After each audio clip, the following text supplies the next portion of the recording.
Hello students, welcome to study masters. I am GS Rai और आज हम इंडियन इकोनॉमी का तीसरा चैप्टर करेंगे। तीसरे चैप्टर की शुरुआत करने से पहले जितने भी स्टूडेंट्स देख रहे हैं लेक्चर्स को, मुझे बस इतना बता दीजिए कमेंट बॉक्स में कि चैप्टर 1 और चैप्टर 2 का नाम क्या था। बस इतना सा काम कर दीजिए।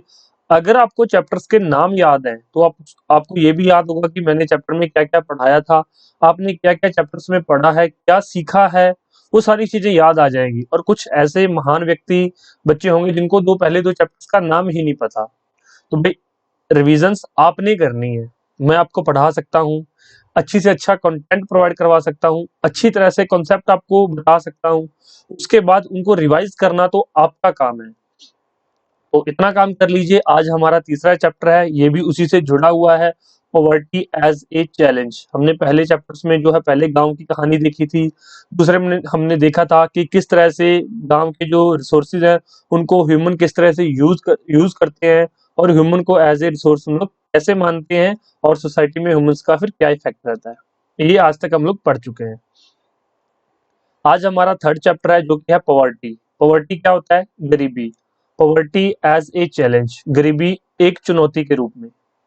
भाई सबसे पहले एक जनरल सी डेफिनेशन देख लीजिए कि पॉवर्टी होती क्या है, गरीबी से आप लोग क्या समझते हैं। जब कोई बात करता है कि गरीब या गरीबी, तो आपके माइंड में एक इमेज सी बन जाती है कि गरीब सा बच्चा है, फटे पुराने कपड़े हैं, उसके मुंह पे कालिख लगी हुई है, मतलब वो मुंह को साफ नहीं रखता है, झुग्गी झोपड़ियों में रहते हैं। तो एक गरीब के नाम पे हमारे माइंड में एक ऐसी इमेज क्रिएट हो जाती है।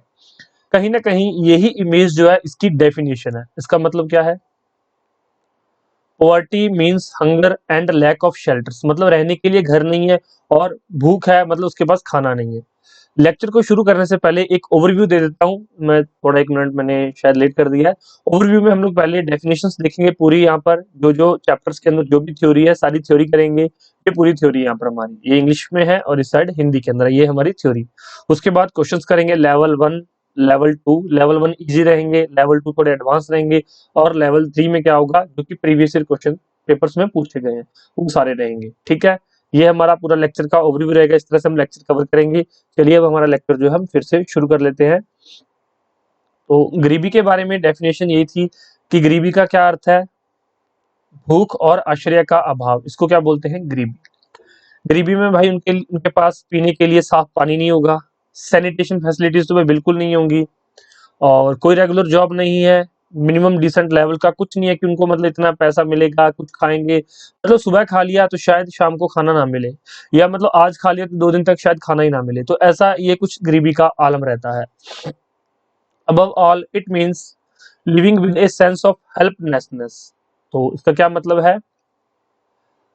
लाचारी की भावना के साथ जीना, कि भाई बंदा गरीब है, कुछ कर भी नहीं सकता, मतलब किसी से छीन के तो नहीं खा सकता, वो मांग के खा सकता है कि भाई खाने के लिए दे दो, भाई पीने के लिए साफ पानी दे दो, मांग ही सकता है। मतलब जब कुछ जोर आजमाइश नहीं हो सकती तो उसको क्या बोलते हैं? लाचारी की भावना। तो लाचारी की भावना के साथ जीना एक गरीबी का एक रूप है, एक फॉर्म है। One of the biggest challenges of independent India has been to bring millions of its people out of adjacent poverty. Mahatma Gandhi always insisted that India would be truly independent only when the poorest of its people become free of human suffering. तो भाई महात्मा गांधी ने भी यही कहा था कि भाई भारत कब स्वतंत्र होगा? जब इसके गरीब लोग जो है मानवीय पीड़ा से मुक्त हो जाएंगे। भाई आप अब अच्छे परिवारों से बिलोंग करते हैं, आपको पीने के लिए साफ पानी मिलता है, खाने के लिए अच्छा खाना मिलता है, 2 टाइम 3 टाइम आपको खाना मिलता है, लेकिन आप उस इंसान की दशा सोचिए जिसको पीने के लिए साफ पानी तो छोड़ो, मतलब कई बार उनके लिए पीने के लिए गंदा पानी अवेलेबल होता है, तो वो क्या करे? वो गरीबी का मतलब कि मिनिमम से मिनिमम लेवल होता है, और जो बुरा से बुरा गरीबी की ये मतलब दशा हो सकती है। उसके बाद इसमें आगे 2 डेफिनेशंस देखिए। The social indicator of poverty are, और उसके बाद द इकोनॉमिक इंडिकेटर्स। यहाँ पर देखिए सामाजिक संकेतक गरीबी के, और इस साइड यहाँ पर आगे देखिए आर्थिक संकेतक। तो सामाजिक संकेतक में क्या क्या है? जो सोशल इंडिकेटर्स में इलिटरेसी लेवल के, पढ़े लिखे कम होंगे, lack of general residence due to malnutrition, मतलब उनको सर्दी से भी उनकी मौत हो सकती है, गर्मी से भी उनकी मौत हो सकती है, क्योंकि भाई रेजिस्टेंस तो बॉडी में है ही नहीं। जब खाना खाएंगे तो ही रेजिस्टेंस आएगी, अदरवाइज माल न्यूट्रिशन है, मतलब कोई भी बीमारी उनको बहुत जल्दी घेर लेती है और वो मर जाते हैं।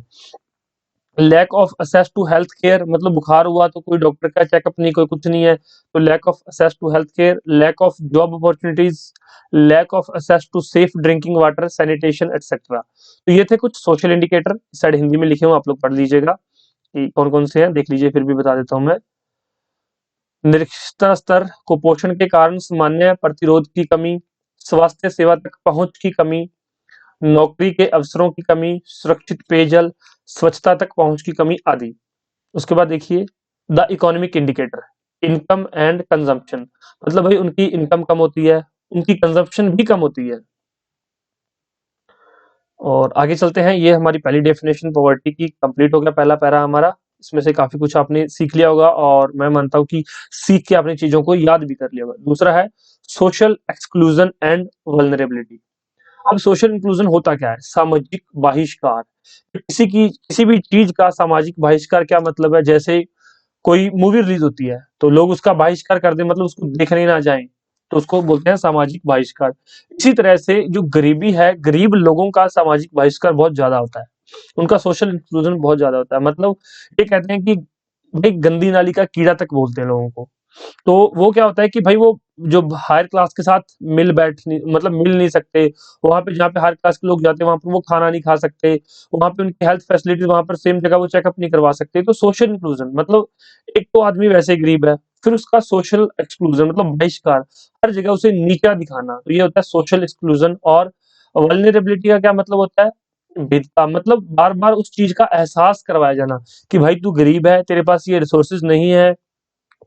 और मतलब गरीब सिर्फ और सिर्फ गरीबों के साथ ही रह सकता है, वो किसी अमीर बंदे के साथ या अमीर लोगों के साथ मेल जोल नहीं बढ़ा सकता, वो उनके साथ उठ बैठ नहीं सकता। तो ये भेदता होती है, मतलब बुरी से बुरी कंडीशन। सोशल इंक्लूजन आप समझ गए कि भाई लोग उनका बहिष्कार कर देते हैं गरीबों का, ये सारी चीजें इसमें लिखी हुई हैं।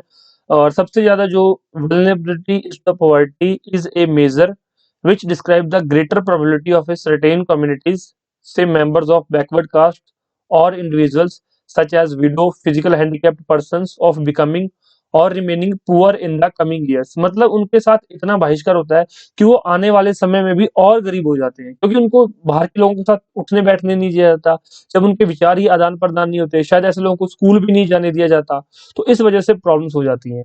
अब आपने देखा होगा कि झुग्गी झोपड़ियों के जो लोग होते हैं वो भीख मांगते हैं, अपना थैला उठा के कचरा मतलब कि इकट्ठा करते हैं और वहीं से अपना खान पान करते हैं।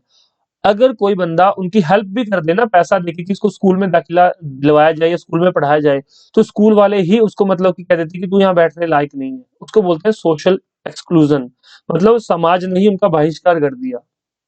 तो गरीबी की ये भी एक दुर्दशा होती है, मतलब एक तो वैसे ही गरीब है, दूसरा समाज भी उनको एक्सेप्ट नहीं कर रहा, तो ये बोलते हैं सोशल एक्सक्लूजन। तो समझ आ गया होगा। इसकी वजह से उनके साथ एजुकेशन में प्रॉब्लम, हेल्थ में इश्यूज, जॉब अपॉर्चुनिटी, इन सभी में उनके साथ फिर भेदभाव होता है। यही इस पैरे में लिखा हुआ, आप एक बार इस पैरे को पढ़ लीजिएगा, ठीक है। और एक लास्ट लाइन पढ़ लीजिए, कई बार डायरेक्ट क्वेश्चन में भी ये पूछ ली जाती है। Vulnerability describe the greater probability of being more adverse effect than other people when a bad times comes for everybody, whether a flood or an earthquake or simply a fall in other availability of jobs। भाई जो ये vulnerable group होते हैं इनको ज्यादा effect होता है इन चीजों से। मतलब बुरा समय आया तो भाई जो अमीर है उसके पास तो सेविंग्स होगी, लेकिन गरीब के पास सेविंग्स नहीं है। जैसे आपको पता है कि कोरोना आया था किसी टाइम पे, तो कोरोना के साथ जो गरीब लोग था वो गरीब तबका ज्यादा मारा गया, यहाँ तक कि अमीर तबके से, क्योंकि भाई अमीर तबका जो था, जो अमीर लोग थे वो हेल्थ फैसिलिटीज जा सकते थे, उनको मतलब कि ऑक्सीजन प्रोवाइड हो रही थी, उनको दवाइयां मिल रही थी टाइम टू टाइम, लेकिन गरीब को तो खाना ही नसीब नहीं हो रहा था। तो ये कहीं ना कहीं बहुत बुरा हुआ उनके साथ। तो यही है कि वल्नरेबिलिटी और सोशल एक्सक्लूजन। आप एक बार हिंदी में भी पढ़ लीजिएगा, आपको पूरा पैरा समझ आ जाएगा।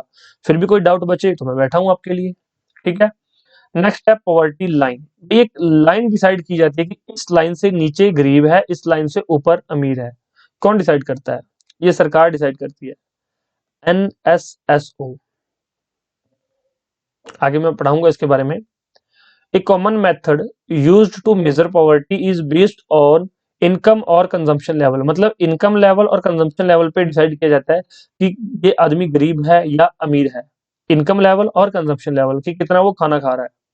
मैंने आपको सीधा ही बताया था कि जो गरीब होते हैं उनका एक टाइम पे शायद खाना खाते हैं मॉर्निंग में, इवनिंग में शायद उनको खाना ही ना मिले, शायद रात को उन्होंने भरपेट खाना खा लिया तो पूरा दिन नेक्स्ट डे भूखा रहना पड़े, खाने की मतलब की एवज में ढूंढते रहें, खाने की एवज में घूमते रहें या काम करते रहें, कुछ भी हो सकता है। X Y Z are the conditions. ठीक है, नेक्स्ट चलिए, a person is considered poor if his or her income or consumption level falls below a minimum level necessary to fulfil the basic needs. भाई किसी की अगर basic needs ही पूरी नहीं हो रही तो वो वाकई में गरीब है, फिर तो उसको गरीब कंसिडर किया जा सकता है।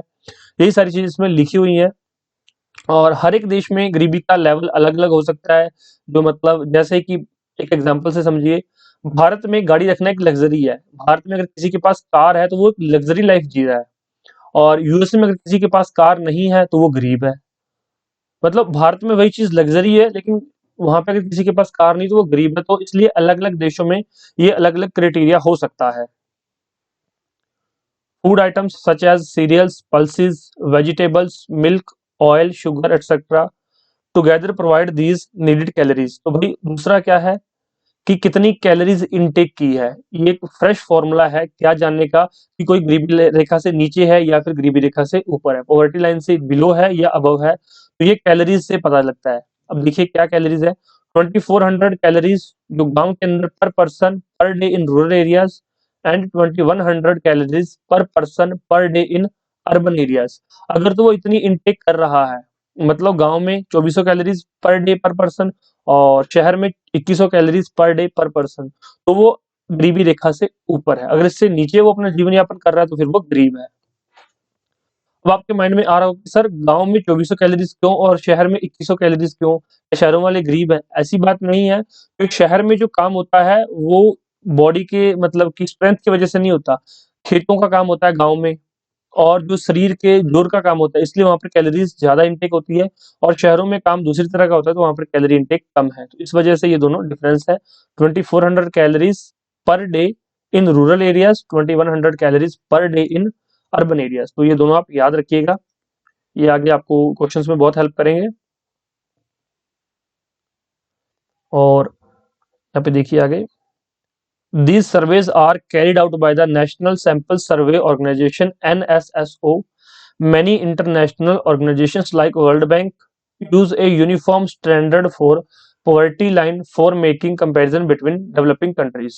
जैसे वर्ल्ड बैंक जैसी और भी कई ऑर्गेनाइजेशंस हैं जो कि इन चीजों पर ध्यान रखती हैं और कंपैरिजन करती रहती हैं, developed countries, developing countries, under developed countries. तो ये सारी चीजें वर्ल्ड बैंक या फिर और कई ऑर्गेनाइजेशंस हैं, वो इनका डाटा रखती हैं सारा। जैसे जैसे आगे बढ़ते जाएंगे मैं सारी चीजें आपको करवाता जाऊंगा। तो आपने किसी बात की चिंता नहीं रखनी है। आपको जितना करवाया जाता है बस वो याद कर लेना है अच्छे से और उसको समझ लेना है।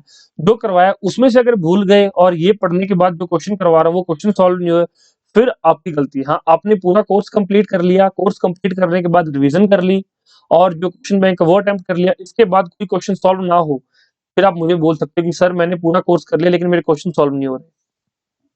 फिर आप हमें कहिए, उससे पहले आपको सिर्फ और सिर्फ पढ़ना है, जो बताया जाए उसको रिवाइज करना है, अच्छे से बार बार रिविजन करनी है और जो कहा जाए उसको आपने देखना है और याद रखना है। ठीक है, नेक्स्ट है वल्नरेबल ग्रुप्स। क्या बोलते हैं? कमजोर वर्ग। तो देखिए, the proportion of people below the poverty line is also not the same for all social groups and economic group categories in India. Social groups which are most vulnerable to the poverty are scheduled caste, scheduled tribes, households. Among the economic groups, the most vulnerable groups are the rural agriculture laborer households and the urban casual labor household। तो भाई poverty के अंदर भी proportion, गरीबी के अंदर भी और गरीब, जैसे कि सबसे कमजोर वर्ग कौन से हैं? Scheduled caste, scheduled tribes. इनको कमजोर वर्ग की श्रेणी में रखा गया, तभी इनके लिए कुछ ना कुछ जो सरकार ने रिजर्वेशंस की हुई हैं। आगे पढ़ेंगे, हम पॉलिटी में पढ़ेंगे, सारी चीजें अच्छे से करेंगे, डोंट वरी। और जिनकी पॉलिटी पहले कंप्लीट हो चुकी है उनको पता होगा कि अच्छे से सर ने करवाया है। और इसी तरह से जो इकोनॉमिक ग्रुप्स हैं इनमें जो है एग्रीकल्चर, रूरल एग्रीकल्चर है, ये बहुत ज्यादा सफर करते हैं। अर्बन कैजुअल लेबर जो लेबर है वो भी बहुत ज्यादा सफर करते हैं, क्योंकि भाई इनको देखो, अगर इनको काम मिलता रहे तो इनका रोजी रोटी चलती रहती है, अगर इनको काम नहीं मिलेगा तो फिर इनकी रोजी रोटी नहीं चलेगी। लेबर जो डेली लेबर है उसका तो बहुत बुरा हाल हो जाएगा। अगर 2 दिन वो काम पे नहीं जाएगा तो वो तीसरे दिन खाएगा क्या? इनके पास सेविंग्स के नाम पे जीरो होता है, कुछ नहीं होता सेविंग्स। तो ये सबसे ज्यादा कमजोर वर्ग होते हैं। इनके बारे में मैंने आपको थोड़ा बता दिया। आगे क्वेश्चंस में कैसे यूज करना है वो मैं आपको डिटेल में बताऊंगा। उसके बाद इंटरस्टेट डिस्पैरिटीज, आप अंतरराज्य असमानताएं। अब आप इसको समझिए। भाई पंजाब के अंदर खेती-बाड़ी होती है, पंजाब के किसान खुशहाल हैं। दूसरी तरफ बिहार के अंदर खेती-बाड़ी इतनी ज़्यादा नहीं होती, वहाँ पर इतनी ज़्यादा फसलें नहीं होती, तो बिहार के जो किसान हैं, उनके पास ज़मीनें हैं, फिर भी वो गरीब हैं, फिर भी वो पिछड़े हुए हैं। पंजाब के किसान बहुत खुश हैं, लेकिन बिहार के किसान खुश नहीं हैं। तो मतलब कहीं न कहीं ये अंतर्राज्यीय असमानता आ गई कि भाई किसान पंजाब का खुश है, बिहार का किसान खुश नहीं है। दूसरा ये है, हर एक स्टेट में गरीबों की संख्या अलग-अलग है। मतलब पंजाब किसी स्टेट में गरीब ज़्यादा है, आपने देखा होगा बिहार, उत्तर प्रदेश में बहुत ज़्यादा पिछड़े हुए लोग हैं, बहुत ज़्यादा गरीब जनता यहाँ पर रहती है। पंजाब में इतने गरीब लोग नहीं हैं, हरियाणा में, दिल्ली में इतने गरीब लोग नहीं रहते, बिहार और उत्तर प्रदेश की जो अगर कंपैरिज़न करें तो। अदरवाइज़ पंजाब में बहुत गरीब हैं, राजस्थान में, हरियाणा में गरीब लोग हैं जो पॉवर्टी लाइन से नीचे रहते हैं, जिसको कि बीपीएल बोलते हैं। बीपीएल परिवार बहुत सारे हैं, लेकिन अगर comparison as compare to Uttar Pradesh, as compare to Bihar देखा जाए तो कम है। इसको बोलते हैं इंटरस्टेट डिस्पैरिटीज। तो समझ आ गया आपको एग्जांपल से। दूसरा है ग्लोबल पॉवर्टी सिनेरियो। भाई हर एक कंट्री के अंदर भी गरीबों की संख्या सेम नहीं है, उनको गरीबी को मापने का जो पैरामीटर है वो भी पैरामीटर्स भी सेम नहीं है। The proportion of the people in different countries living in extreme economic poverty as defined by the world. तो भाई ग्लोबल पॉवर्टी सिनेरियो का क्या मतलब है? वैश्विक गरीबी परिदृश्य। तो भाई वहां पर भी अलग अलग है, जिस तरह से मैंने आपको दो स्टेट्स के बारे में बताया, इसी तरह से देशों में भी अलग अलग अनुपात होता है। तो ये तो इजी था कुछ ज्यादा नहीं इसमें। नेक्स्ट देखिए कि पॉवर्टी एज ए चैलेंज। भाई गरीबी को एक चुनौती के रूप में, बिल्कुल सही है कि गरीबी एक चुनौती है किनके लिए? भाई जो इस रेखा से नीचे हैं उनको पूछो जाके कि भाई गरीबी उनको किस तरह से परेशान कर रही है। खाने के लिए एक टाइम खाना होता है, दूसरे टाइम का खाना नहीं है। अब इसको खत्म कैसे किया जा सकता है? Poverty declined substantially in China, substantially in China and Southeast Asian countries as a result of rapid economic growth and massive investment in human resource development। अब यहाँ पर ह्यूमन रिसोर्स डेवलपमेंट एक लाइन लिखी हुई आ गई, लेकिन जिसने पिछला चैप्टर जो दूसरा चैप्टर था उसको अच्छे से कवर किया तो उसको तो इस लाइन का मतलब पता है। अदरवाइज फिर यहाँ पे आप आके आप जीरो हो जाओगे अगर आपने दूसरा चैप्टर नहीं किया हुआ तो। ह्यूमन रिसोर्स क्या है? पहली चीज इसमें मैंने करवाई थी उस चैप्टर में। ह्यूमन रिसोर्सेज को बढ़ाया कैसे जा सकता है, उसका मैक्सिमम यूटिलाइजेशन कैसे किया जा सकता है, हमारी सोसाइटी को ह्यूमन रिसोर्स से क्या क्या मिल सकता है, ये सारा हम पिछले चैप्टर में कवर कर चुके हैं। अगर इकोनॉमी अगर इकोनॉमी को बूस्ट करना है, पॉवर्टी को खत्म करना है, तो सबसे ज्यादा इन्वेस्टमेंट कहाँ होनी चाहिए? ह्यूमन रिसोर्स और उसकी डेवलपमेंट में, और इकोनॉमिक ग्रोथ के लिए ज्यादा से ज्यादा पैसा देना पड़ेगा। तो ये समझ आ गया। अभी मैं आपको जो है चैप्टर्स को एक सीक्वेंस में करवा रहा हूं, और मैंने आपको बताया था कि पहले आपकी एबीसीडी चल रही है, एबीसीडी पूरी कर लो, उसके बाद आप कोई भी वर्ड आपको समझ आ जाएगा। ठीक, तो यहां तक समझ आ गया। नेक्स्ट देखिए, the new sustainable development goals of the United Nations proposed ending poverty of all type by 2030। तो भाई यूनाइटेड नेशन ने एक सस्टेनेबल डेवलपमेंट गोल्स बनाया है कि 2030 तक हर तरह की पॉवर्टी को क्या कर दिया जाएगा? एलिमिनेट कर दिया जाएगा, खत्म कर दिया जाएगा। सतत विकास लक्ष्यों में 2030 के अंदर यूनाइटेड नेशन ने कहा कि गरीबी को खत्म कर दिया जाएगा। भाई सस्टेनेबल डेवलपमेंट गोल्स कितने हैं, एसडीजीज कितने हैं, बताइए मुझे कमेंट करके जरूर बताइएगा कि सस्टेनेबल डेवलपमेंट गोल्स कितने हैं। हालांकि आगे मैं आपको सारी चीजें करवाऊंगा, बस ये मैंने एक क्वेश्चन एक्स्ट्रा पूछ लिया कि कौन कौन इसके बारे में जानता है और कौन थोड़ा सा इसके बारे में गूगल पे जाके सर्च करता है। ठीक, नेक्स्ट बाय डेफिनेशन है कॉजेज ऑफ पॉवर्टी। गरीबी के कारण क्या क्या हो सकते हैं? गरीबी के कारण बिल्कुल सिंपल सी चीज है, आपने हिस्ट्री पढ़ी होगी। हिस्ट्री में भाई भारत को सोने की चिड़िया कहा जाता था, लेकिन ब्रिटिशर्स की कुछ ऐसी नीतियां थी कि उन्होंने यहाँ से ड्रेन ऑफ वेल्थ कर करके यहाँ से पैसा ले जाके ब्रिटेन को सोने की चिड़िया कर दिया और हम यहाँ पर गरीब हो गए। पहली उनकी जो पॉलिसीज थी बहुत गलत थी, ये थी पहली चीज।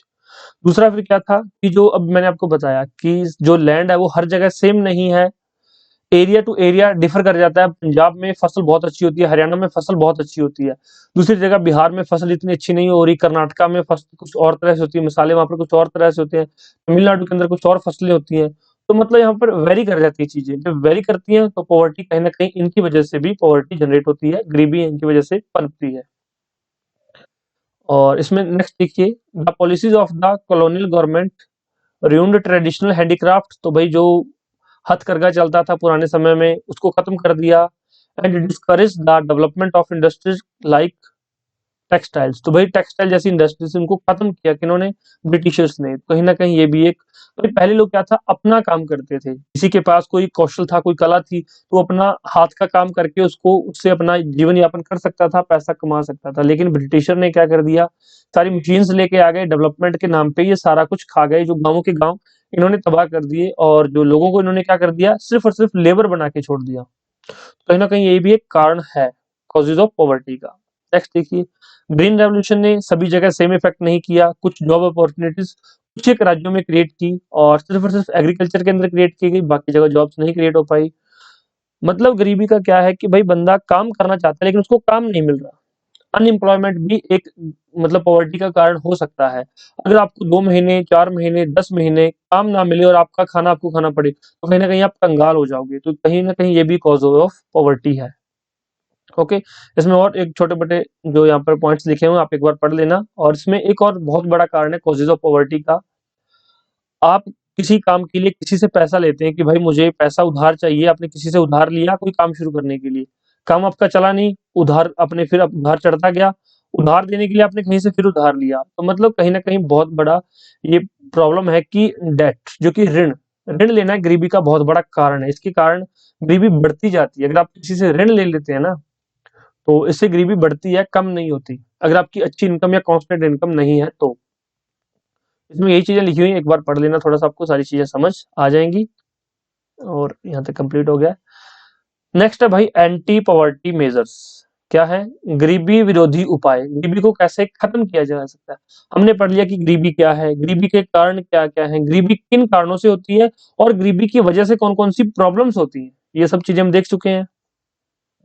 अब इस गरीबी को हटाना भी तो है, कहीं ना कहीं हमारा काम क्या है भाई, हम पढ़े लिखे लोग हैं, हमारा देश आजाद है, और हमारा देश जो संविधान है वो भी यही कहता है कि हमने सभी को बराबर लेके चलना है। तो अब क्या हो रहा है, एंटी पॉवर्टी मेजर्स क्या है।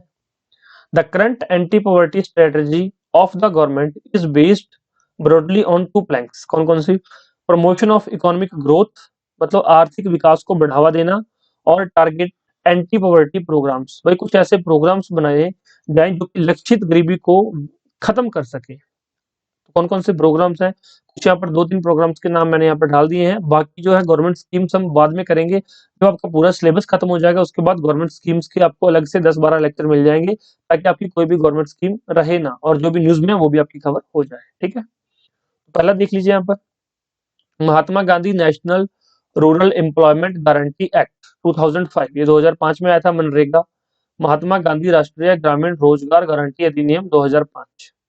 इसका उद्देश्य क्या भाई, it aim to provide 100 days of wage employment to every household. भाई हर एक घर में, गांव के अंदर, रूरल एरियाज में 100 दिन का कम से कम इन्होंने काम प्रोवाइड करवाना ही करवाना है। अगर ये काम नहीं प्रोवाइड करवा सकते तो आपको उतना जो है वेजेस देनी पड़ेंगी, उतनी आपको पैसे देने पड़ेंगे।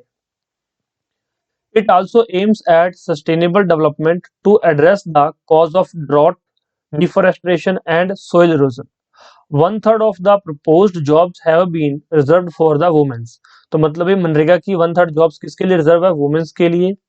Share of SC and ST कितना है, 23% है, SC का, ST का 17% है, और वुमेन्स का 53% यहाँ पर दे रखा है।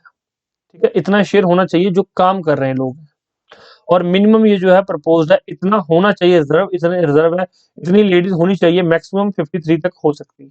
ठीक है, तो ये याद रखना। सेम चीज यहाँ पर हिंदी में लिखी हुई है, तो आप लोग हिंदी के स्टूडेंट्स यहाँ पर पढ़ सकते हैं, और जरूरी नहीं कि हिंदी मीडियम के स्टूडेंट्स पढ़ सकते हैं, इंग्लिश मीडियम का स्टूडेंट भी एक बार इसको देख लेगा तो कोई प्रॉब्लम नहीं होगी, उसको ऐसा नहीं है कि पाप लग जाएगा। चलिए, ऐसा कुछ नहीं होता पाप पुण्य, ये तो अपना अपना जो है सोचने का नजरिया है, और मैं कोई बाबा तो हूं नहीं जो पाप पुण्य समझाऊं। मेरा काम है सिर्फ आपको अभी के लिए इकोनॉमी पढ़ाना, और आपको इकोनॉमी से क्या क्या आप सीख सकते हैं। ठीक है, ये सीखने के बाद अब 1 मिनट के लिए मैं यहाँ पर सेकंड स्कीम बाद में करवाऊंगा। पहले आप ये सोचिए कि अगर आपका मेंस में क्वेश्चन आ जाए, गरीबी क्या है, और गरीबी से कौन कौन सी प्रॉब्लम्स देखने को मिलती है, या कौन कौन से गरीबी के कारण पूछे और समाधान पूछे, सीधा सा अगर आपसे 10 नंबर में मेंस में कोई पूछ ले कि गरीबी के क्या क्या कारण है, गरीबी को दूर करने की आपके पास कौन कौन सी तरकीब है, सुझाइए, सुझाव दीजिए, कोई आपसे सुझाव पूछ ले, तो भाई आपने जितना लेक्चर अब तक सुना है ना मेंस में, आप अच्छे से लिख सकोगे। मेंस का ऐसा कुछ मतलब ऐसा नहीं है कि कुछ कहते हैं ना लोग कि हाँ ये सिर्फ और सिर्फ मेंस के लेक्चर है, अभी मेंस में आपको रॉकेट साइंस करवा दी जाएगी। वो ये कि आप एक बार प्री के लेवल का कर लो अच्छे से। अपने जो प्री के लेवल का कुछ नहीं होता, अपने बेसिक कॉन्सेप्ट अच्छे से क्लियर कर लो। आपके कॉन्सेप्ट सारे आपको ऑन द टिप्स हो गए, सारे कॉन्सेप्ट पता है, सारे फैक्ट पता है आपको। उसके बाद मेंस में लिखना ही तो है। जब आपके दिमाग में सारी चीजें पड़ी हैं, आप उसको जो भी आपने सुना हुआ है वो सारा आपके दिमाग में, जब आपको क्वेश्चन मिलेगा ना तो आप आराम से प्रोसेसिंग कर पाएंगे और आपको वो जो है आप उसका आंसर दे पाएंगे। एक एग्जांपल से समझिए, एक फाइल में आपने, एक कंप्यूटर है, ये कंप्यूटर की डिस्क है, इसमें आपने एक ए नाम की फाइल रखी है, एक बी नाम की फाइल है, एक सी नाम की फाइल है और एक इसमें है डी नाम की फाइल। एग्जाम में क्वेश्चन आया कि व्हाट इज ए, तो ए नाम की फाइल आपके यहाँ पर पड़ी है, तो आप उसको ढूंढ लेंगे अपनी जो है अपनी मेमोरी में। अब एग्जाम में आ गया कि व्हाट इज जेड, अब आपके यहाँ पर फाइल ही नहीं जेड की, तो क्या फाइंड आउट करेंगे? जितनी बार मर्जी फाइंड आउट कीजिए कुछ मिलेगा ही नहीं। जब आपने इनपुट बहुत अच्छी दी हुई है ना, तो आप आसानी से मेंस के आंसर लिख पाएंगे, कोई प्रॉब्लम नहीं होगी। बस जितना बताया जा रहा है उतना अच्छे से पढ़ लो और उसको याद कर लो, बस इतना काम कर लो और कुछ नहीं है। प्री मेंस अलग अलग नहीं होते कभी भी, सारी चीजें सेम होती हैं। सिलेबस तो आपका प्री और मेंस का सारा ही सेम है। चलिए वापस आइए, हमारा दूसरी जो है स्कीम क्या है, प्राइम मिनिस्टर रोजगार योजना। भाई ये रोजगार की योजना है, रोजगार डेवलप करेंगे। It is another scheme that was started in 1993, तो ये 1993 में एक स्कीम लॉन्च की गई थी। इस प्रोग्राम का एम क्या था, टू क्रिएट सेल्फ एम्प्लॉयमेंट। भाई सेल्फ एम्प्लॉयमेंट की अपॉर्चुनिटीज क्रिएट करना for educated unemployed youth in rural areas and small town. मतलब छोटे जो है रूरल एरियाज और स्मॉल टाउन्स में पढ़े लिखे लोग बैठे थे, उनको क्या दिया गया, प्राइम मिनिस्टर रोजगार योजना के तहत कुछ पैसा प्रोवाइड किया गया ताकि वो अपने छोटे मोटे बिजनेस सेटअप कर सके या फिर वो अपनी इंडस्ट्रीज को सेटअप कर सके। ठीक है। उसके बाद तीसरा है रूरल एम्प्लॉयमेंट जनरेशन प्रोग्राम, 1995 में लॉन्च किया गया था। इसका भी सेम था कि मतलब कि सेल्फ एम्प्लॉयमेंट क्रिएट की जाए, यूथ को पैसा दिया जाए ताकि वो अपने लिए कुछ ना कुछ जो एम्प्लॉयमेंट जनरेट कर सकें। ये हमारा तीसरा था। और इसके बाद फोर्थ, स्वर्ण जयंती ग्राम सब रोजगार योजना, ये भी सेम ही है, उसी तरह का कुछ प्रोग्राम है। This program was launched in 1999. The program aims at bringing the assisted poor families above the poverty line by organizing them into self-help groups through a mix of bank credit and government subsidy। मतलब कुछ पैसा bank देगा और कुछ जो है government subsidy देगी, और जो बहुत गरीब तबके के लोग हैं उनको उत्थान किया जाए, उनको मतलब सेल्फ हेल्प ग्रुप्स में कन्वर्ट किया जाए और वो अपने लिए खुद ब खुद कुछ ना कुछ काम करके खुद को गरीबी रेखा से ऊपर ला सके। तो ये कुछ SGSY था, स्वर्ण जयंती ग्राम स्वरोजगार योजना, ये 1999 में। तो इनके ईयर जरूर याद रखना। ठीक है, ये 1993 हो गया, ये 1995, 1999 और ये 2005। अगर ये चार गवर्नमेंट स्कीम्स आपने याद कर ली, ये चारों के अपने एम देख लो, ईयर देख लो, सिंपल सी चीज है, एम और ईयर याद रख लो इन चारों स्कीम्स के, और इन गवर्नमेंट स्कीम से किन किन लोगों को फायदा हुआ। आप मेंस में कभी भी आंसर लिखेंगे आप इन चारों का रेफरेंस दे सकते हैं। हालांकि ऐसा नहीं है कि ये सिर्फ चार ही गवर्नमेंट स्कीम्स हैं, thousand of government schemes are there जो यहाँ पर आपको मेंस में भी कन्वर्ट मतलब काम देंगी और एक्चुअल में ऑन ग्राउंड भी वो काम कर रही हैं। लेकिन ये चार मेन है जो क्योंकि स्टार्टिंग में इनका ही प्रयोग किया गया था और ये बड़े लेवल पर इनका यूज किया गया था।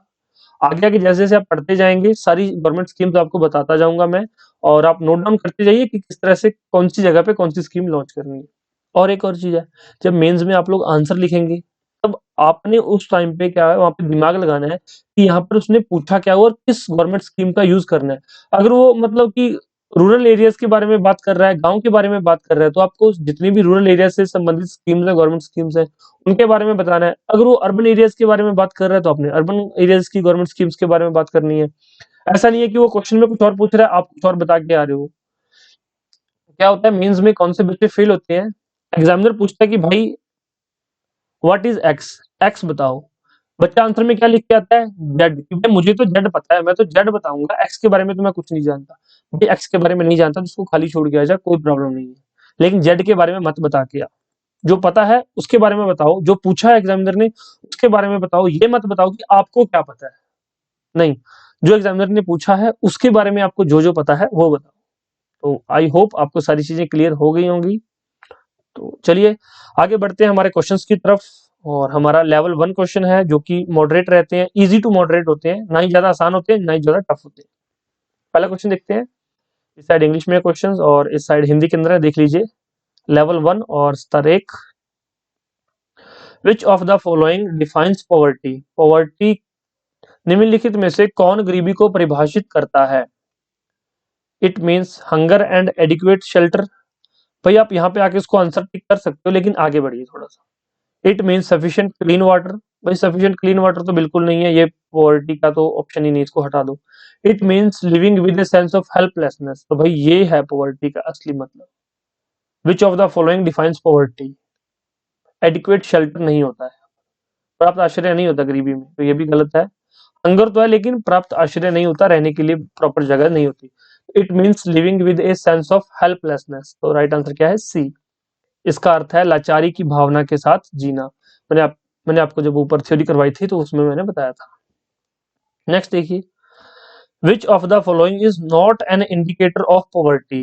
ये चार दिए गए, इसमें से पॉवर्टी का इंडिकेटर कौन सा नहीं है? इलिटरेसी लेवल बिल्कुल है, ये माल न्यूट्रिशन बिल्कुल है, इनकम बिल्कुल है, अटेंडेंस इन स्कूल ये इंडिकेटर एक नहीं है। भाई कोई अमीर हो शायद वो भी स्कूल में ना जाए, या किसकी कितनी अटेंडेंस है इससे आप नहीं जज कर सकते कि वो गरीब है या अमीर है।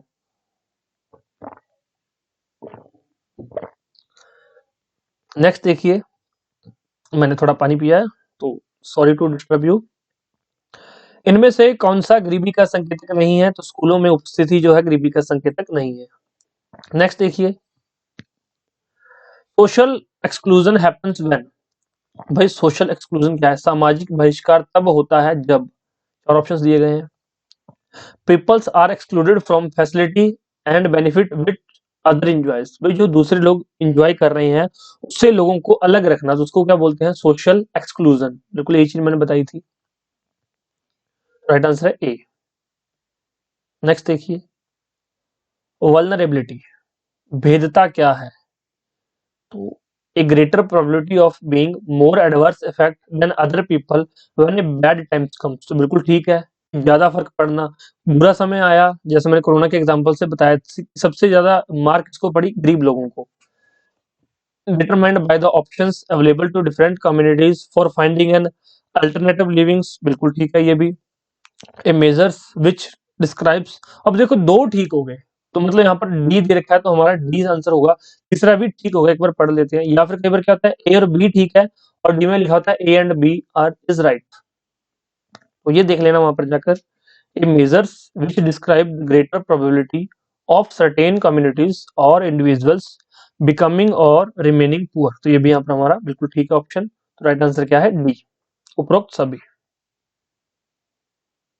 नेक्स्ट क्वेश्चन पर चलते हैं। Fifth question.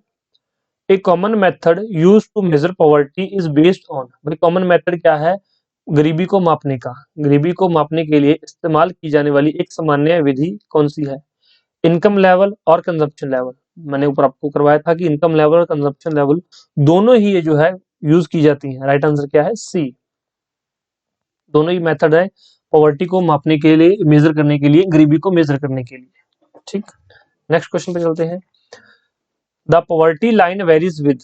भाई जो गरीबी रेखा है ये अलग अलग होती है समय और स्थान के साथ, ये याद कर लीजिएगा। The poverty line varies with time and place. Right answer है ए, समय और स्थान।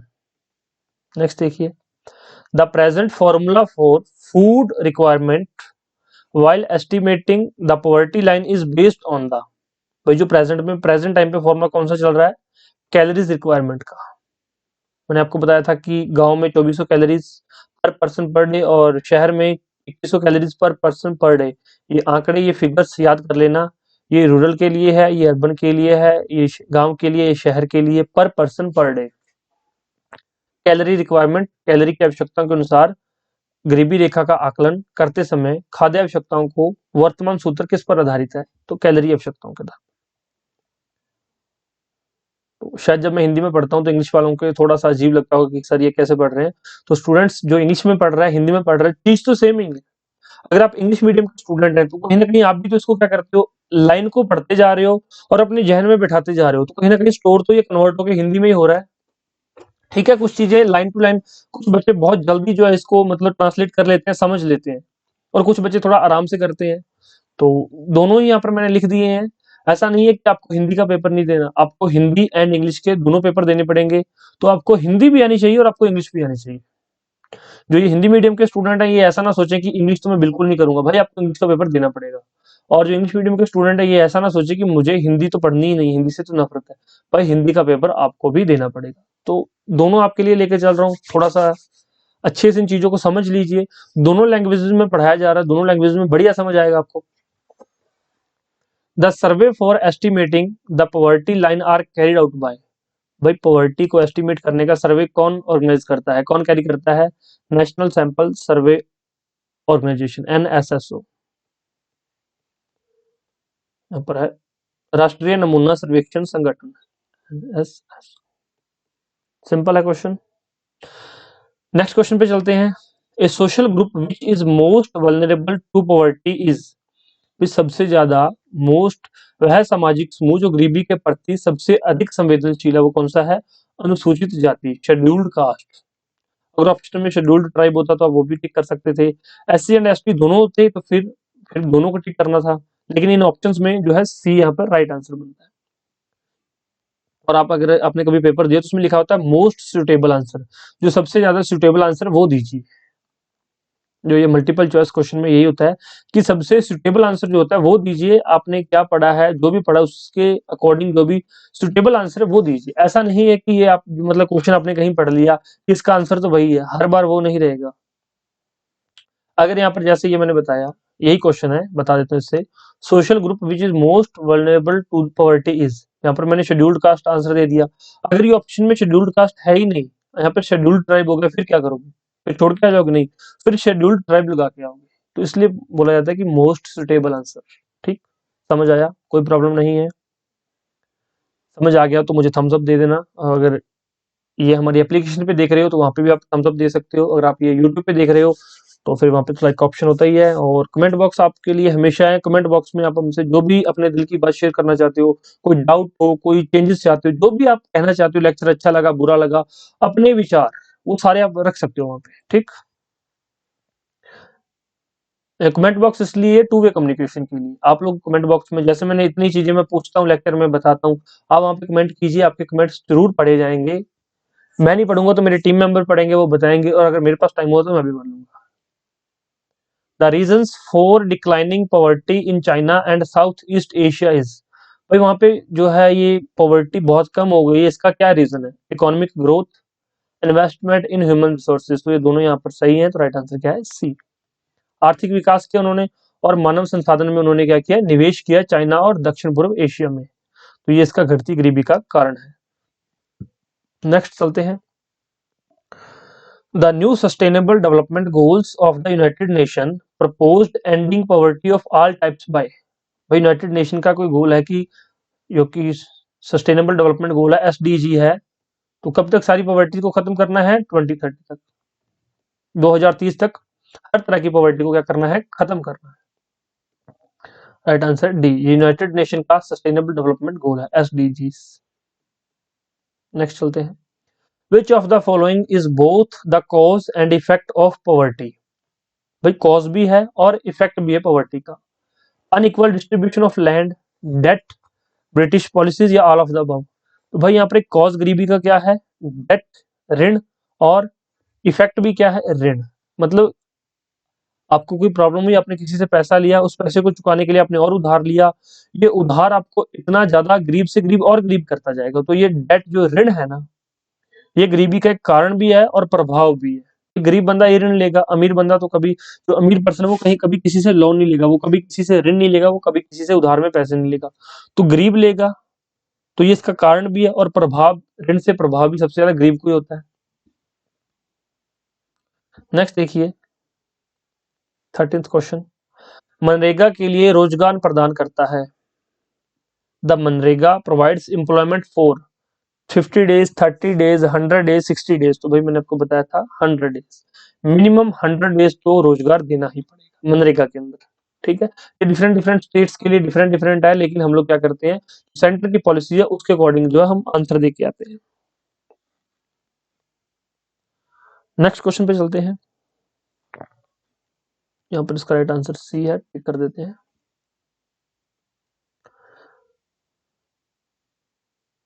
नेक्स्ट क्वेश्चन देखिए, the aim of prime minister Rozgar Yojana, PMRY, इसका एम क्या है? To provide employment to women, ऐसा नहीं है, ये हमने नहीं पढ़ा वुमेन के बारे में। To provide employment to all adults in rural areas, ऐसा भी नहीं है, ये भी हमने ऑप्शन में नहीं पढ़ा था, मतलब ऊपर जब किए थे ये क्वेश्चन, सॉरी जब थ्योरी कर रहे थे तब। To create self employment opportunity for educated unemployed youth in rural areas and small town, तो ये हमारा हमने पढ़ा था, और इसके बारे में फिर हम ये नहीं करेंगे क्योंकि सी हमारा ठीक आंसर है। ठीक, तो राइट आंसर क्या है? सी। तो इस तरह से आपको एक एक क्वेश्चन का आंसर मैं इसी लेक्चर में अच्छे से पढ़ा के याद करवा के भेजूंगा। बस आपके अंदर पेशेंस होनी चाहिए पूरा लेक्चर ध्यान से देखने और सुनने की और समझने के लिए। Prime minister Rozgar Yojana, PMRY, was started in year, किस ईयर में प्राइम मिनिस्टर रोजगार योजना को स्टार्ट किया गया था? 1993 में, 1993 इसका सही उत्तर है। नेक्स्ट देखिए, why is the calorie requirement higher in rural areas, तो रूरल एरियाज में मैंने बताया था आपको कि 2400 कैलोरीज पर पर्सन पर डे चाहिए होती है, और अर्बन एरियाज में 2100 कैलोरीज पर पर्सन पर डे चाहिए होती है। तो ऐसा क्यों? ड्यू टू स्ट्रेंथनेस फिजिकल वर्क, किस लिए?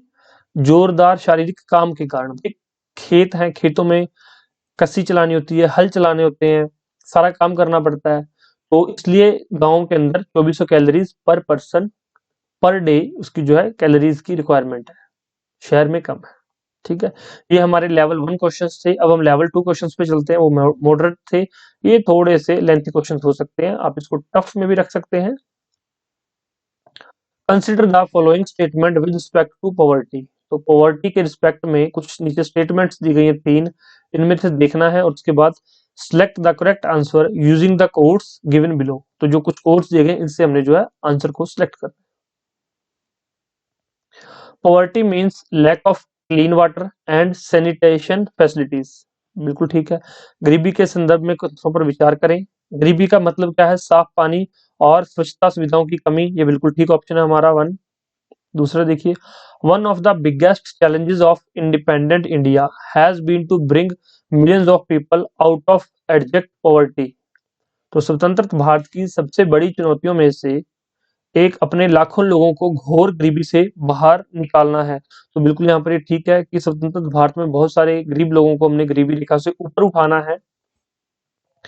ए lack of job opportunities and lack of access to safe drinking water are indicator of poverty, बिल्कुल ठीक है कि भाई जॉब नहीं है, पीने के लिए साफ पानी नहीं है, तो ये कहीं ना कहीं जो है इंडिकेटर है पॉवर्टी का, गरीबी का कहीं ना कहीं ये संकेतक है, तो तीसरा भी यहाँ पर ठीक है। तो राइट आंसर क्या हो जाएगा? D1, 2 एंड 3, तीनों ऑप्शन यहाँ पर हमारे ठीक है। ओके, नेक्स्ट देखिए,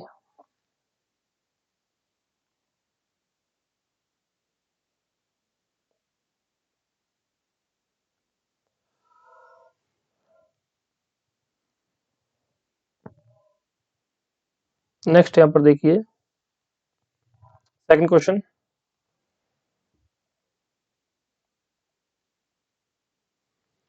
consider the following statement with respect to social exclusion, सामाजिक बहिष्कार के संबंध में निम्नलिखित कथनों पर विचार करें। तो भाई देखिए यहाँ पर, it can be both a cause as well as a consequences of poverty, ये एक कॉज भी है और कॉन्सिक्वेंसेज भी है, तो ये यहाँ पर फर्स्ट ठीक है।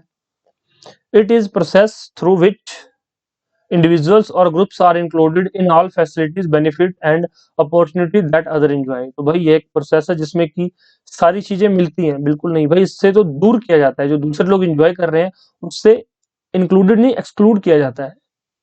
क्वेश्चन में एक्सक्लूजन दे रखा है तो दूसरा गलत है, तो जिस जिस ऑप्शन में 2 है उसको हटा देते हैं, 2 इसमें भी है, इसमें भी 2 है, इसमें भी 2 है, तो हमारा राइट आंसर क्या हो जाएगा? सी। तीसरा पढ़ लेते हैं एक बार, it can cause more damage than having a very low income, भाई कम इनकम आपको बर्दाश्त हो जाएगी, ठीक है कि आप लोग कम इनकम से भी गुजारा चल जाएगा, लेकिन लोग आपको बार बार हर जगह पे जलील करें कि आप गरीब हो, आप गरीब हो, तो मतलब वो बहुत ज्यादा ज्यादा डैमेज करती है, यही है, यह बहुत कम आय होने की तुलना में अधिक नुकसान पहुंचा सकता है।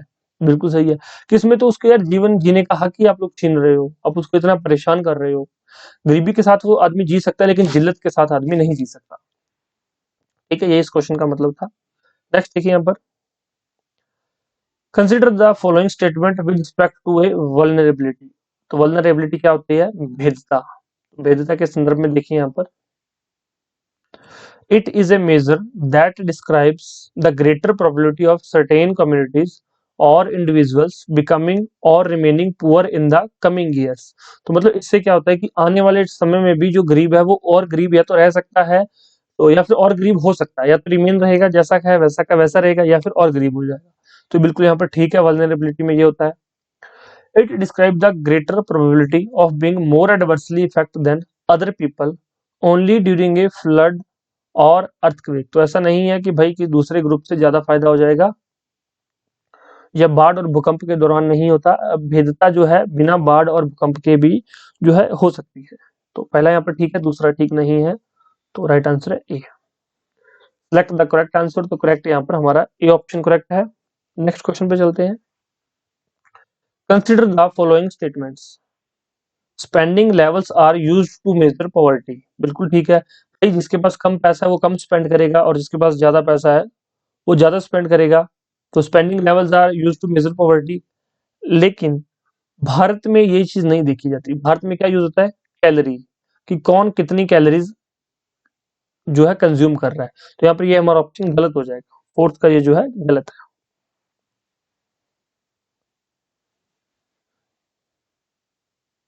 इसमें इनकम स्लैश कंजम्पशन हो सकता है। स्पेंडिंग एक अलग चीज हो गई और income and consumption is a different wording. तो आपको इनकम या कंजप्शन लिखा हो तो ये ठीक हो सकता था, अदरवाइज ये गलत है, spending is a wrong term. Next देखिए, a person is considered poor if his or her income or consumption level falls below a given minimum level necessary to fulfil basic needs. तो ये बिल्कुल ठीक है, उसको पुअर कहा जा सकता है अगर उसकी इनकम या उसका कंजप्शन लेवल जो है एक गिवन मिनिमम लेवल से भी नीचे चला जाए तो उसको क्या कह सकते हैं? उसको हम पुअर कह सकते हैं। तो दूसरा यहाँ पर ठीक है, जिसमें वन है उसको एक बार हटा दो तो आंसर तो अपने आप आपको मिल जाएगा, दूसरा ठीक है। द पॉवर्टी लाइन में very with time and place. तो बिल्कुल ठीक है, मैंने ऊपर आपको करवाया था कि जो पॉवर्टी लाइन है वो टाइम और प्लेस के साथ वेरी करती है। तो इसमें राइट आंसर क्या है? बी। 2 और 3 यहाँ पर ठीक है, बी सही है, दूसरा और तीसरा यहाँ पर ठीक है, ये गलत है। ठीक, तो इन बातों का ध्यान रखिए। नेक्स्ट क्वेश्चन पे चलते हैं। Consider the following statement, the formula for food requirement while estimating the poverty line is based on the desired calorie requirements। तो बिल्कुल यहाँ पर ठीक है, ये हमारा ऑप्शन कि जो फॉर्मूला है फूड रिक्वायरमेंट का वो क्या करता है? Poverty line is based on the desired calorie requirement.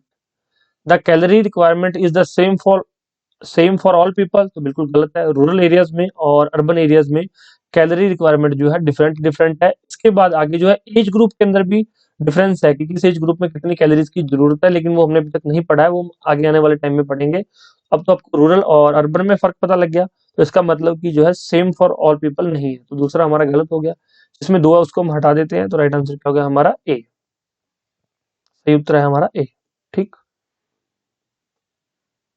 Next देखिए, कंसिडर द फॉलोइंग स्टेटमेंट। तो भाई जो हिंदी मीडियम वाले स्टूडेंट है, मैं इंग्लिश में क्वेश्चन पढ़ रहा हूँ तो आप साथ साथ इंग्लिश के अंदर खुद यहाँ पर रीड करते जाइए, और जिस क्वेश्चन की मुझे लगता है कि ठीक है हिंदी में पढ़ाना चाहिए तो वो मैं पढ़ा देता हूँ, अदरवाइज मैं यहाँ पर इंग्लिश में पढ़ा रहा हूँ तो आप हिंदी में साथ साथ पढ़ दीजिएगा। अगर आपको कोई प्रॉब्लम है तो आप मुझे कमेंट बॉक्स में बताइए कि सर हिंदी में भी साथ में क्वेश्चन जरूर पढ़िए, तो फिर हिंदी में भी पढ़ दिया करेंगे भाई, आपके लिए तो बैठे हैं यहाँ पे, जैसा आप कहेंगे वैसे आपको पढ़ाएंगे। बस इतना है कि रिजल्ट चाहिए, अगर आप हमसे पढ़ रहे हैं तो हमें रिजल्ट चाहिए, बस बात इतनी है। हम आपकी हर विश पूरी करेंगे, लेकिन आपको भी फिर अच्छा रिजल्ट परफॉर्म करना है और अच्छा रिजल्ट हमें ला के देना है। The accepted average calorie requirement in India is 2400 calories पर person per day in rural areas. बिल्कुल ठीक है कि भाई ऐसा ही एवरेज माना गया कि 2400 कैलोरीज पर person per day in rural areas, तो ये ठीक है। यहाँ पर दूसरा देखिए, calorie requirement in rural areas are less than in urban areas. तो भाई रूरल एरियाज में ज्यादा है, लेस नहीं है, तो ये दूसरा गलत हो गया। तो जहां जहां पे 2 है उसको एक बार हटा देते हैं, तो हमारा 1 एंड 3 आंसर आ गया। तीसरा देख लेते हैं, ये एलिमिनेशन मेथड है, ये सबसे लास्ट में लगाना है जब कोई मेथड नहीं जब आपका कोई भी हथियार काम नहीं कर रहा ना, इस अस्त्र का प्रयोग तब करना है एलिमिनेशन मेथड का। मैं आपको साथ साथ में करके दिखाता रहता हूँ, क्वेश्चंस में इंप्लीमेंट करना सिखा देता हूँ, ताकि इसके बारे में भी पता होना चाहिए कि इस तरह से एलिमिनेट करके भी आंसर्स निकलते हैं, और काफी बच्चों को इसका फायदा भी होता है। मैंने बहुत सारे स्टूडेंट्स को ये सिखाया हुआ है, और ऐसे कुछ अलग से नहीं सिखाया जाता बैठ के कि भाई यहाँ पे तो एलिमिनेशन सीख। जैसे मैं क्वेश्चंस की प्रैक्टिस करवा रहा हूँ, मैंने तीसरा ऑप्शन नहीं पढ़ा फिर भी आंसर बता दिया, ये एलिमिनेशन मेथड ही तो है। नेक्स्ट देखिए, the poverty line is estimated periodically by conducting sample survey which are carried out by national sample survey organisations. तो बिल्कुल यहाँ पर ठीक है कि जो पॉवर्टी लाइन के एस्टिमेट्स हैं वो periodically time to time conduct किए जाते हैं, किसके द्वारा? नेशनल सैंपल सर्वे के द्वारा, ठीक, एनएसएसओ के द्वारा। तो ये हमारा 6th क्वेश्चन था। नेक्स्ट क्वेश्चन पे चलते हैं, हमारे 7th question. Consider the following statement, among the social groups the most vulnerable to poverty are scheduled caste and scheduled tribes household. बिल्कुल ठीक है, मैंने बताया था आपको कि जो सबसे ज्यादा वल्नरेबल ग्रुप कौन से हैं पॉवर्टी के? शेड्यूल्ड कास्ट है और शेड्यूल्ड ट्राइब्स हैं। तो ये ठीक है ऑप्शन हमारा। Among the economic groups the most vulnerable groups are the rural agriculture labour households and the urban casual labour households. Social groups में जो है शेड्यूल्ड कास्ट और शेड्यूल्ड ट्राइब्स है, और इकोनॉमिक ग्रुप्स में कौन कौन से हैं? Rural agriculture household, labour household, और जो अर्बन कैजुअल लेबर हाउसहोल्ड है। तो दूसरा भी यहाँ पर ठीक है, तो करेक्ट पूछा गया है, तो दोनों ही यहाँ पर ठीक है, राइट आंसर है सी। नेक्स्ट क्वेश्चन पे चलते हैं। Consider the following statement, the proportion of poor people is not the same in every state in India. बिल्कुल ठीक है यहाँ पर कि भाई भारत में, यहाँ पर देखिए, भारत में हर राज्य में गरीब लोगों का अनुपात समान नहीं है। तो बिल्कुल ठीक है, यहाँ पर ये समान नहीं है, ठीक ऑप्शन है। One of the reasons for poverty decline in China is investment in human resource development. बिल्कुल ये भी ठीक है। The new sustainable development goals of the United Nation propose ending poverty of all types by 2030। तो तीसरा भी यहाँ पर ठीक है, तो राइट आंसर क्या है? 1, 2 एंड 3, डी इसका सही उत्तर हो गया, ठीक।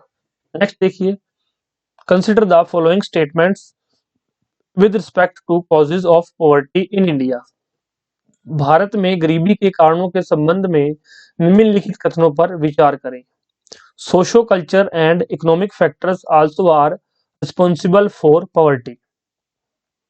तो ये बिल्कुल ठीक है, जो सोशो कल्चर है और इकोनॉमिक फैक्टर्स हैं वो पॉवर्टी के लिए कहीं ना कहीं जो है रिस्पॉन्सिबल होते हैं। नेक्स्ट देखिए, the unequal distribution of resources is one of the reason behind income inequalities. तो बिल्कुल ठीक है भाई, एक आदमी जिसके पास लैंड के 100 एकड़ है और दूसरा आदमी जिसके पास 1 एकड़ है, या एक कोई ऐसा जिसके पास 1 एकड़ भी नहीं है, तो कहीं ना कहीं रिसोर्सेज डिफरेंट डिफरेंट है। तो भाई इनकम इनइक्वालिटीज भी इसकी वजह से है, तो दोनों यहाँ पर ठीक है। राइट आंसर क्या होगा? सी, ठीक। सिंपल सा क्वेश्चन था, इसमें कुछ ज्यादा रॉकेट साइंस नहीं है। ये क्वेश्चन देखिए, consider the following statement with respect to Mahatma Gandhi national rural employment guarantee Act. मनरेगा के तहत में संबंध में कुछ यहाँ पर स्टेटमेंट्स दी हुई हैं, वो देखनी है। It aim to provide 60 days of wage employment to every household to ensure livelihood security in rural areas. तो भाई यहाँ पर 60 लिखा हुआ है, मैंने आपको बताया था मिनिमम 100 डेज, तो इसको तो हटा देते हैं, हटा दिया। अब हमारा ये भी ऑप्शन नहीं है, बोथ वाला तो नहीं है, हाँ नाइदर वन और नॉर टू हो सकता है, बोथ वाला दो हट गए, ठीक है। It is aimed at sustainable development to address the cause of drought, deforestation and soil erosion. One third of the proposed jobs have been reserved for women. ये तो ठीक है आदि स्टेटमेंट, लेकिन इसका एम ये तो नहीं था कि ड्रॉट, सूखा, डिफोरेस्टेशन या सोइल इरोजन। इसका तो सिर्फ एक ही काम था कि लोगों को रोजगार मिले, रूरल एम्प्लॉयमेंट गारंटी एक्ट। तो भाई ये कहां से आ गया? तो इसका दूसरा भी गलत है, तो नाइदर वन नॉर टू, इसका आंसर हो गया डी।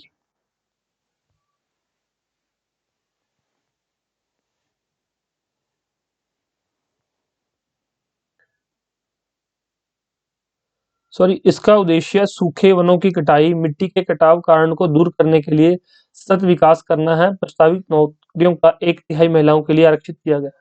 सॉरी, यहाँ पर ये थोड़ा समझने में हो गई कि इसका सिर्फ आधी लाइन का कोई मतलब नहीं है, लेकिन इसको अगर पूरा पढ़ा जाए तो बिल्कुल ये हिंदी में इसका मतलब ठीक है कि सतत विकास करना है, गरीबी को दूर करना है, लोगों को परेशानियों से दूर रखना है, तो वनों की कटाई करवाई जा सकती है। मिट्टी के कटाव के कारणों को दूर करना उद्देश्य है, सूखे वनों की कटाई, तो ये इसका उद्देश्य है। तो ये दूसरा यहाँ पर ठीक है, यहाँ पर थोड़ा सा ठीक कर लीजिए। इसका राइट आंसर बी होगा, डी नहीं होगा, बी होगा। ओके, तो आप इसको जो है इसकी एक्सप्लेनेशन में जो इसके साथ में दिए गए एक्सप्लेनेशन उसमें देख लेना, आपको समझ आ जाएगा। ठीक है, राइट आंसर उसका बी था।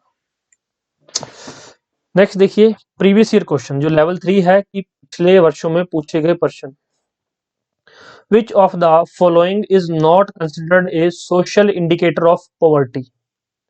Low number of mode of transport, illiteracy level, बिल्कुल yes, lack of access to health care, ये भी ठीक है, lack of employment opportunity, ये भी ठीक है। यहाँ पर नॉट पूछा गया तो क्या है, low number of modes of transport.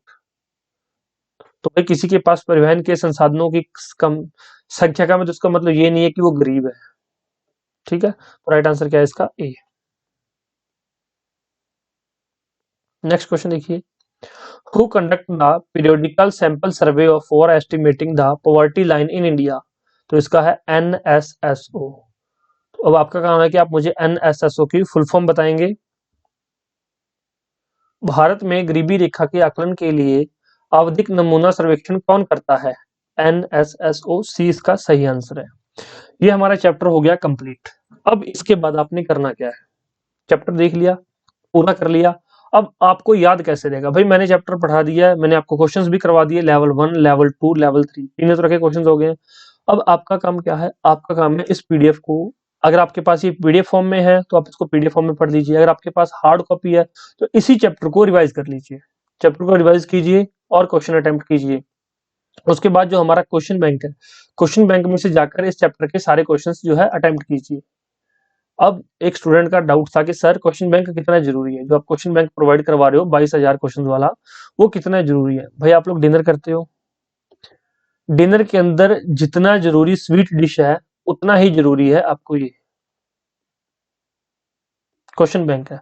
अब बहुत सारे स्टूडेंट्स बहुत खतरनाक हैं, वो क्या कहते हैं सर गांव में तो स्वीट डिश खाते ही नहीं हम लोग तो सिर्फ डिनर करते हैं और हो जाते हैं, हम स्वीट डिश नहीं खाते।